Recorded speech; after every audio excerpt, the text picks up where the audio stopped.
How is it going, everybody? You're watching Then About Tech, and today I'm going to tell you which Apple Watch you should buy. So as you probably know, Apple has updated their Apple Watch lineup. They just presented two new Apple Watch models, the Series 6 and the Apple Watch SE. So now the full lineup consists on the Apple Watch Series 3, the budget entry-level Apple Watch, the SE, the mid-range, and the top-of-the-line flagship Series 6. So the intent of this video, of course, is compare all those three models, tell you the key features, the key differences as well, of course. So compare all of them, tell you the most important things about each of those Apple Watches, and obviously do that versus head-to-head thing. And then at the end, tell you the prices and, of course, which one I think you should buy. So for what kind of person is the Series 3 more suitable, for the Series 6 or the SE? So I'm gonna do that,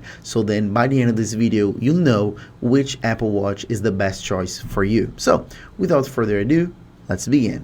So I'm going to separate this video in a few categories. First, I'm going to talk about design, then I'm going to talk about health features, then processor, then I'm going to talk about extra features, and then of course prices and which one you should buy. So that's how it's going to go. So let's kick it off talking about the design, more specifically about the screens. You have to understand that the screen sizes vary between those devices. So the Series 3 has smaller screens compared to the SE and the Series 6. And when I'm talking about the screen, I'm also talking about the size of the Apple Watch itself. So the case itself, the body itself. So on the Series 3, we have two body sizes, two case sizes, 38 millimeters and 42 millimeters, whereas on the SE and the Series 6 we have 40 and 44. So the Apple Watch itself is a little bit bigger on the newer models. But it's not only that. So it's not only the case, the size itself of the device,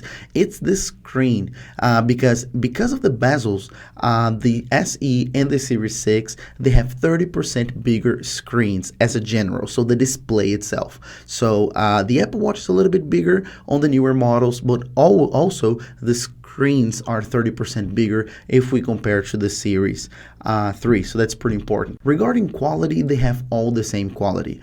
All the three models have Retina displays. Of course, the SE and the Series 6 will have slightly more pixels because, again, the screens are a little bit bigger, but the quality is the same. So all three devices have Retina displays.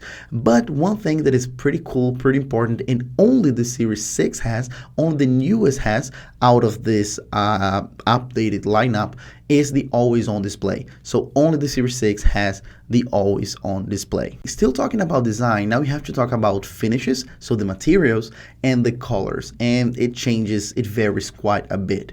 So the Series 3 is only available in aluminum and only available in silver and space gray. So you're really limited there. If you want the SE, you're also stuck with aluminum. So the only finish you have is aluminum, but at least you have gold. So you have silver, space gray, and gold. But now, if you want more options, then of course you want to go with the Series 6. That's how Apple makes it. So then you have quite a lot of materials and quite a lot of colors, actually. So we have aluminum, we have stainless steel, and we have titanium. So we have three finishes right out of the bat, and then different colors as well. If you want aluminum, we have quite a lot of colors. So we have silver, space gray, gold, we have blue, and the new blue, and red. So those two colors are actually new on the Apple Watch, never seen before.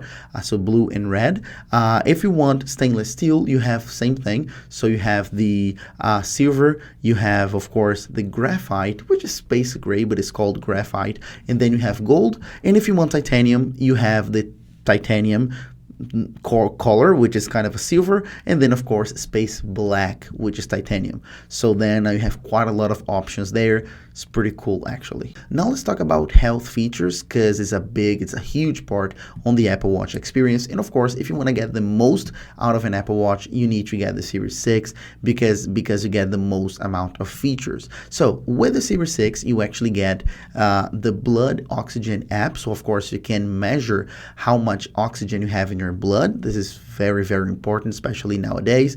You get the ECG, and then of course you also get your normal heart rate sensor.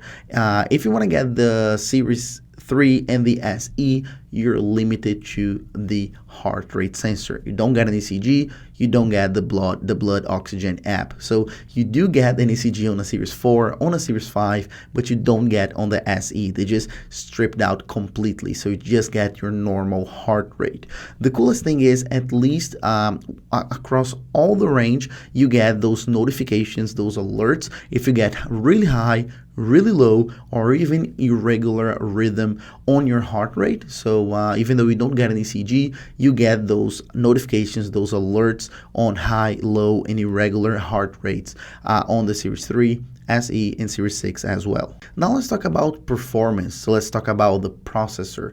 And that's very, very interesting because the Apple Watch is not only about features and sensors and colors and display. Of course, those are very important, but you need to see what processor you have on your device, because that will actually tell you how fast your device is going to be and how long it's going to last before it becomes super slow. So it's very, very important. So on the Series 3, we have the S3 processor. So came along with it.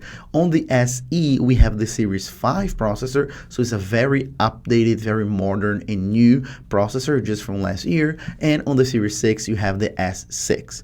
Okay, so of course, two latest models, they have the two latest chips, so it's very important to keep that in mind. The Series 3 is going to fall behind quite a lot and quite fast compared to those two newer devices. And now let's talk about some extra features that are also very, very interesting, but I couldn't really put them in the previous category, so I just decided to leave them to the end. Okay, so water resistance. So all three models have 50-meter water resistance for swimming, so that's very cool. Pretty much nobody will go under or deeper than 50 meters. So that's very, very nice that all three models have the same amount of resistance. On top of that, the altimeter. So all three models have the altimeter, so that's very cool if you like hiking and things like that. But only the SE and the Series 5 actually have it always on display for altimeter. Remember, the Series 6 has a always on display for everything, really always on. The SE just have this always on feature for the altimeter, so only when you are in the altimeter app that it stays always on, and the Series 3 never stays always on. Okay, that's important. On top of that, we have the compass. So the SE and the Series 6, they have the compass, so they have that feature, they have that app. The Series 3 does not have a compass, so if you like that, if that's useful to you, Series 3 does not have it. And last but not least, on the extra features, we have to talk about noise detection, so loud noise detection. Again, SE, Series 6 have that feature, just like the Series 4 and the Series 5 had. Series 3 does not have that feature to actually tell you and notify you and alert you when you are around very, very loud noises. Now let's talk about prices. We're almost at the end, almost at my verdict here, but of course we gotta check the prices. So the Series 3 starts at $199, the SE starts at $279, and the Series 6, the newest flagship, starts at $399. Okay, so, and this is very important because with those three numbers we can actually make up our minds on which Apple Watch is more interesting for what kind of person. So at $199, I would only recommend the Series 3 for somebody who just wants their Apple Watch for pretty much notification, music, and a little bit of workout. So you don't want a ton of apps. You don't want to do a lot with your Apple Watch. It's pretty much notifications and basic, short, simple workouts. So if you're a marathon runner or things like that, you want to do a triathlon, don't get a Series 3. It's not going to keep up. But if you just go to the gym, things like that, it will keep up. So that's the kind of person I would recommend the Series 3. So pretty much everybody who just wants to use basic features of your Apple Watch. Now, talking about the SE at $279, that's actually, in my opinion, the sweet spot. That's the Apple Watch that gets a very nice processor, the S5, so it's going to be very fast. It's going to do pretty much anything you want to do with an Apple Watch. You can do for any type of workouts. You can open and use any type of applications, absolutely anything. This is going to go blazing fast, and I can tell you that because I have a Series 4 right now. I had a Series 3, I had a Series 2. I had pretty much all Apple Watch models, and I'm gonna get the Series 6. And my Series 4 can keep up with pretty much everything. So the SE with a better processor than my Series 4 is definitely gonna keep up with anything you wanna do with your Apple Watch. So for what kind of people is actually the Series 6 for?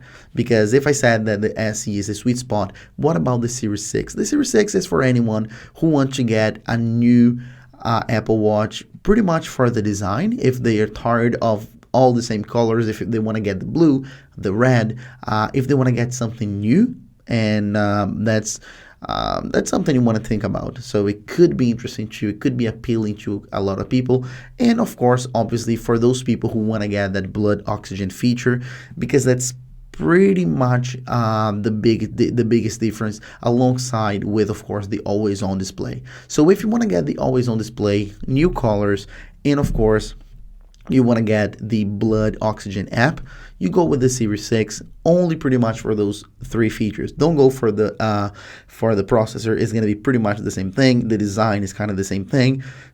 So it's pretty much for those 3 features. If you want to get the best an Apple Watch can give you, and if you have that like $120 spare, then the Series 6 could be the best option for you. But again, I think the SE is really the sweet spot at $279 with a great processor, better design. It's just there with everything you probably want. If you want to actually compare, just think of the SE and the Series 6. Just make that exact same comparison to the iPhone 11 and 11 Pro. The 11 Pro is for most people. Is that sweet spot. Most people will prefer the SE, the 11, and it's just cheaper. The iPhone 11 Pro just has a few more features that pretty much no one uses, but it's just a little bit more appealing. So it's just for people who really want the flagship. Just think of it the same way. You can make that very same comparison. So that's pretty much it, guys. That's pretty much what I wanted to tell you. Just this comparison and tell you which Apple Watch you should buy and which Apple Watch is for what kind of person. Hope I helped you out. If it did, please make sure to hit the like button down below, the subscribe box as well, and the little bell icon so you get notified whenever I post a new video. And that's pretty much it. Hope to see you guys in my next video, which is going to be in a few days. Bye bye.